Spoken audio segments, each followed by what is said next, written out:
सुख दुःखे समे कृत्वा लाभालाभौ जया जयौ ततो युद्धाय युज्यस्व नैवं पापमवाप्स्यसि।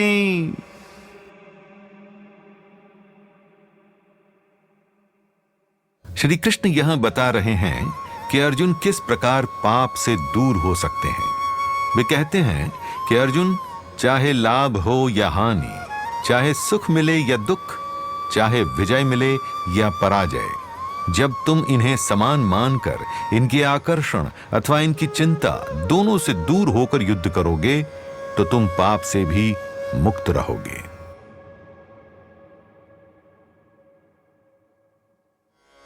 इसे इस एक संवाद की सहायता से समझिए। यहां अर्जुन पूछते हैं, हे माधव, मैं मानता हूं कि अपना कर्म न करने पर मुझे पाप लगेगा, किंतु यदि कर्म किया भी, युद्ध लड़ा भी, तो भी अपने वृद्ध जनों, गुरुजनों की मृत्यु का पाप मेरे ही सर होगा ना? इसके उत्तर में श्री कृष्ण कहते हैं, अर्जुन, यदि तुम सच्चे विवेक के साथ लड़ोगे तो पाप के भागी नहीं बनोगे, क्योंकि पाप किसी कर्म से नहीं, उसके पीछे छिपे उद्देश्य से जुड़ा है। यदि उद्देश्य दूषित नहीं तो पाप भी नहीं लगेगा। तुम्हें युद्ध करते समय कोई स्वार्थ नहीं रखना, न विजय का, न पराजय का, न लाभ का, न हानि का। तो फिर अर्जुन पूछते हैं कि माधव, यदि विजय और पराजय का भी विचार न हो तो फिर ऐसे में युद्ध करने की प्रेरणा ही क्या है? तब श्री कृष्ण बोले, अर्जुन, यही तो बात है। विजय और पराजय दोनों ही युद्ध के परिणाम हैं, दोनों ही संभव हैं। विजय मिली तो सुख, पराजय मिली तो अत्यंत दुख। किंतु यदि तुम अपने आत्मिक स्वरूप को मानोगे तो समझोगे कि तुम्हारे अनंत काल में एक विजय, एक पराजय, ये कितनी सूक्ष्म घटनाएं हैं। इनसे क्या अंतर पड़ता है? पराजय की पीड़ा अथवा विजय का उल्लास, ये तो सब इंद्रियों का खेल है, ये सांसारिक जगत का खेल है। इस प्रकार से सोचना समभाव कहलाता है। समभाव अर्थात समानता का भाव, समता का भाव, जहां कुछ ऊपर नीचे नहीं, सब कुछ संतुलित है। तो संतुलन में रहकर विजय पराजय से ऊपर उठकर युद्ध करो। ऐसे में तुम केवल कर्म कर रहे हो, न लाभ की लालसा है, न हानि का भय। किसी भी प्रकार के फल की आकांक्षा से रहित ये कर्म निष्काम कर्म योग कहलाता है। इसमें पाप नहीं लगता।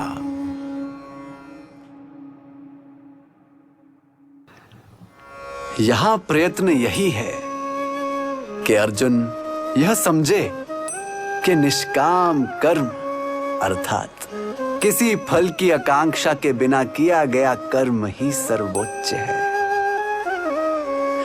व्यक्तिगत जीवन में भी इसे इस प्रकार समझा जा सकता है। यह संसार जटिल है। कई घटनाएं मिलकर किसी परिणाम को तय करती हैं। आपने परीक्षा में बहुत तैयारी की, किंतु उस दिन स्वास्थ्य बिगड़ गया, परीक्षा देने ही ना जा पाए। स्वास्थ्य ठीक रहा, किंतु उस दिन प्रश्न पत्र पर अंत में स्याही गिर गई, सब लिखा बिगड़ गया। अनेकों संभावनाएं हैं, जिनमें से यह भी अवश्य है कि आप परीक्षा में सर्वोच्च आए।